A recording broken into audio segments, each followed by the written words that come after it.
QPR, Quotidian Public Radio. This is Considering Some Things. I'm Lawrence Summerhat. Success has been a delirious virus for Jim Fairness. He's a grandmaster of both the Hully-Gully and the mashed potato. He's a self-taught mentalist and an internationally acknowledged tambourine virtuoso.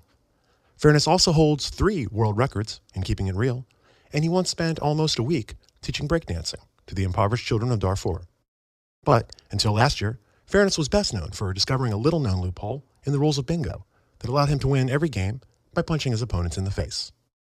Jim Fairness joins us today to talk about his best-selling book, The 14-Second Work Year, which, in his words, has, quote, taught millions of idiot drone monkeys the pointlessness of effort, or whatever, unquote. Welcome, Jim. Yeah, what's up? Jim, your book is based on a phrase that you made up called personality jacking. Yep. Can you tell us how that works? Yeah, sure. Basically, I'm great at everything. Everything I've ever done, like literally anything. You know, Okay. Like think of a thing. Like, what's a thing? Well, how about organic gardening? Check. Did it. Awesome at that. Did it on Chinese TV, and I want a car, like a nice car, not like a Chinese car. Yeah.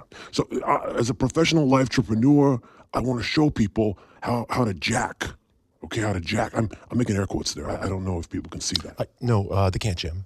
This is radio. Whatever. Anyways, one afternoon, I decided to become an oncologist. Okay? And oncologist? Whatever. It's the cancer one where you make a lot of money. Okay. So in like an hour, I hire some random Indian dude, and he's doing it for me, like the whole 9, right? The slides, the billing, the sorry about your cancer call on whatever Indian people use for Skype, the whole 9. And now he just basically sends me checks For pretending to treat people for cancer? I don't know. I mean, I have another guy that deposits the checks. So Right.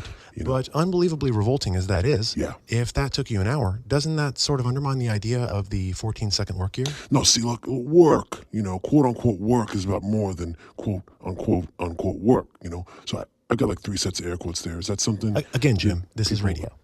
Well, whatever. Anyways, so now I'm helping people understand that only dickholes work, right? So I hire some guy, he trademarks the word dickhole for me, and now he sells hammocks, and he's not reading my email, So that's On that point, you write a lot about not using email, Jim. In fact, my producer tells me that when she emailed you about appearing on our program, she received a short auto-response from you. Yeah, that's right.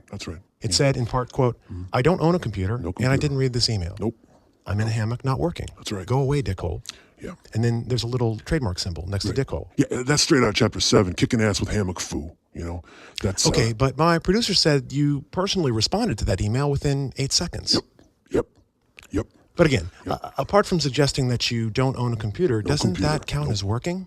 Listen, Robert, It's Lawrence. Okay, Robert, working, again, I am making air quotes. Please stop doing that. Okay, working is for people who haven't learned how to life sculpt, or Indiapreneur, or face jack. I thought the term was personality jacking. Okay, whatever. Anyways, I'm selling chisels, for life, for families and traveling, and, for the guy in India, he's selling chisels. It's complicated, but it's in the book, I think. Did you write the book yourself, Jim? Because it seems like that would take a long time to do, much longer than 14 seconds. I know, right? It's nuts. It's like a book. It's long. So. And finally, Jim, is it true that you rode to our studio today in a stolen car? Well, it's, And that it was driven by a homeless man? Well, Robert, stolen is an old media term. Okay, can your listeners see that I'm doing air quotes? Because Jim, they can't see anything that you're doing with your fingers, Wow, because radio only makes sound. Oh.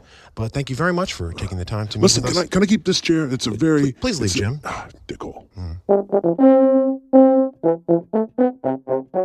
QPR, Quotidian Public Radio.